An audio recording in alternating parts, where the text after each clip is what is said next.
J'ai fait 2 burn-out. Pas parce que ma vie s'écroulait, au contraire, j'avais un business qui me passionnait, j'avais ma petite vie de famille et il semblait que j'avais tout pour être heureuse et pour réussir.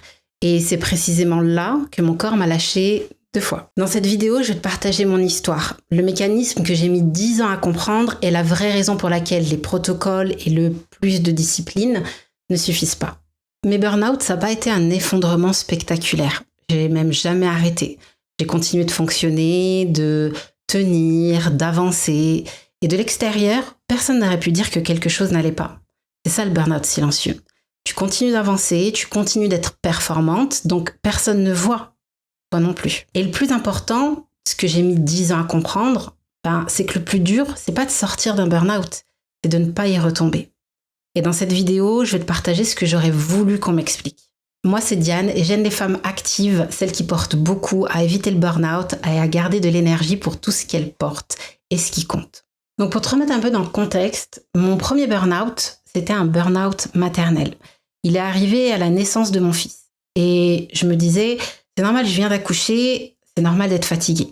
Sauf que la fatigue, elle est restée des mois, une année.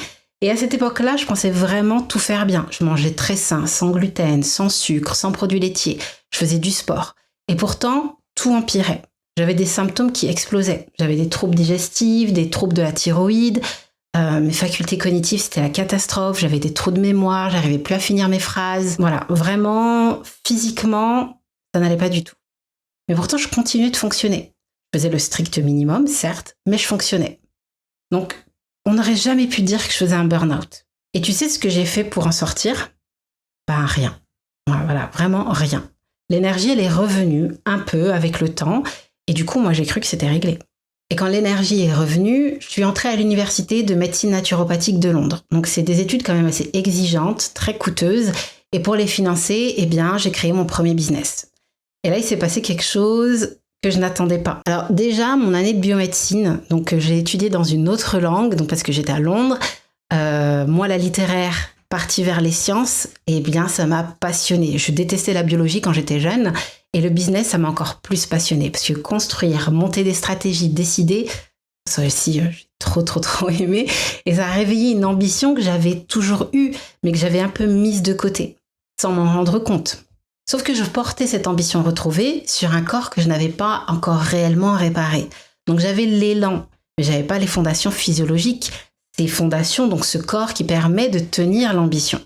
Et donc, après ma première année d'études, deuxième burn-out. Et là, j'ai compris qu'il y avait un problème.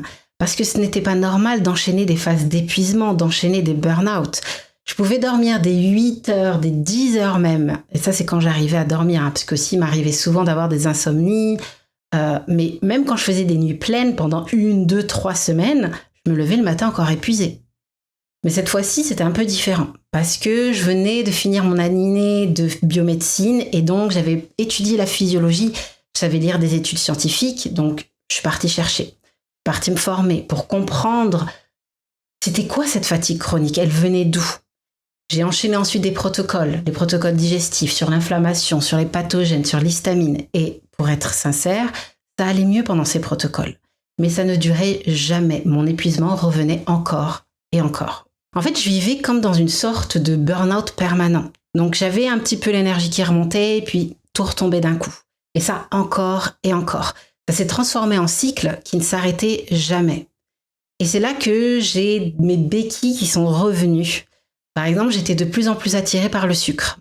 Je procrastinais. Il y avait que la pression qui me mettait à l'action. Donc, si j'avais une deadline, il n'y avait que là que j'arrivais à avancer, à faire mon devoir, à le rendre. Donc, parce que j'étudiais encore.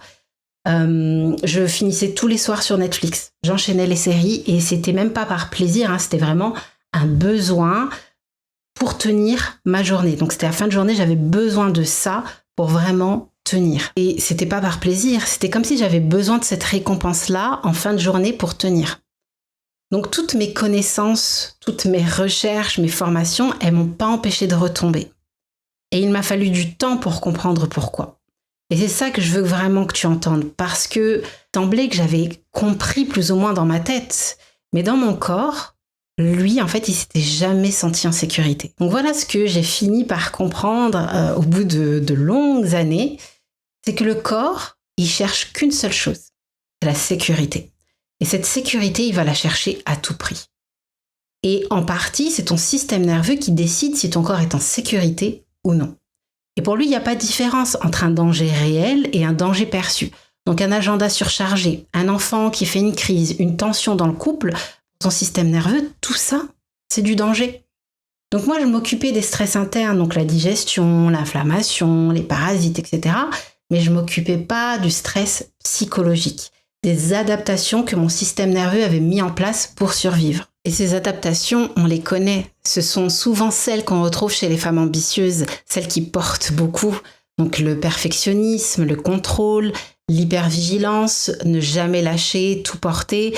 Tout ça, en fait, c'est des stratégies de sécurité. Ton système nerveux, il fait de son mieux pour te protéger et au passage, il te rend performante. Oui, je sais, ça fait mal.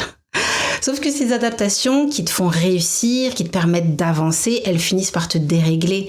Et ça s'installe comme des schémas d'auto-sabotage, des symptômes. Et ces adaptations, on les connaît, on les retrouve beaucoup chez les femmes ambitieuses, bizarrement. Celles qui portent beaucoup, donc le perfectionnisme, le contrôle, l'hypervigilance, avoir du mal à lâcher, de tout porter.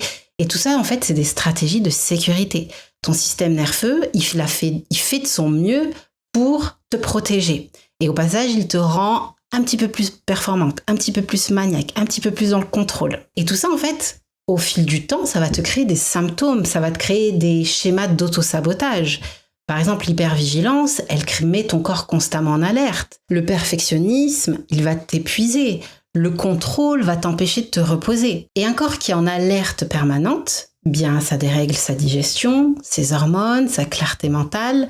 Et donc, ce qui te permet, en fait, de réussir, c'est exactement ce qui te détruit doucement. Je sais, ça aussi, ça fait mal. Et quand j'ai compris ça, quand j'ai commencé à faire ressentir à mon corps de la sécurité, grâce à la régulation du système nerveux et le travail que j'avais déjà mis en place avec la santé fonctionnelle, eh bien, les résultats ont dépassé tout ce que j'imaginais. Aujourd'hui, je suis en rémission de toutes mes pathologies, thyroïdiennes, digestives, neuropathiques. J'ai pu refaire un seul burn-out depuis presque 7 ans. Je procrastine plus, j'avance sur mes projets, j'ai une certaine stabilité émotionnelle qui me permet que même lorsqu'il y a une épreuve, des moments dans ma vie où ça va pas trop bien, c'est pas toute ma vie ou tout mon business qui vacille. Ce travail-là a eu un énorme impact sur mes enfants, dans ma communication avec mon mari, dans aussi le fait de faire avancer mon business. Maintenant, j'ai un business dont je vis pleinement. C'est la première fois que j'arrive vraiment à vivre de mon business. J'ai aussi jamais pris autant de temps pour moi, voilà, paradoxalement, pour moi, ma santé, mon bien-être.